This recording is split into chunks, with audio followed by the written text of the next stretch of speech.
নিমো খারাপ না, তুমি কেমনে ভাবলে এই অলু চূড়া তোমার তুই একা একা বাড়ি যাবে? আচ্ছা একটা কথা কত আমার মাথার মধ্যে মাঝে মধ্যেই আসে, তোর নাম এই আলু চোরা হলো কিসের জন্য? তা আলু হতে পারতো, আলু চোরা হতে পারতো, সেটা হলো না কিসের জন্য কত? সে এক লম্বা ইতিহাস উস্তাদ, আমার কইবে লজ্জা করে। লজ্জা হয়? তা কি করছিস তুই? লজ্জা তো নারীর ভূষণ, নারীর হবে, তোর লজ্জা হবে কিসের জন্য রে? মায়েরা কিন্তু আমি ছেঁড়া বেড়া করে দিবে না, বুঝলে বলা? আমার আব্বা মরছে তো সেই ছোটকালে একটুক যখন, আমরা তুমি তো জানোই। একদিন মা ভাত রাঁধতেছে, যাই দেখি শুধু ভাত, নুন দেখাও ছাড়া কোনো গতি না, আর কিচ্ছু নাই ঘরে।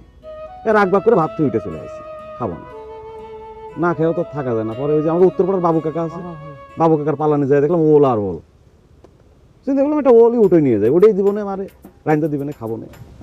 কষ্ট মষ্ট করে একটা ওল উঠলাম, উঠে যেই খালি ঘুরেছি সামনে দাঁড়ায় দেখি বাবু কাকা, ব্যাস চোখে মুখে অন্ধকার দেখলাম, আর পিঠের উপর তাল পড়া শুরু হয়ে গেল। জ্ঞান ফিরল 2 দিন পরে, এমন মাইটটা দিছিল। একটা ওলের জন্য তোর এবার করে মারলু? বাইসে আছে রে,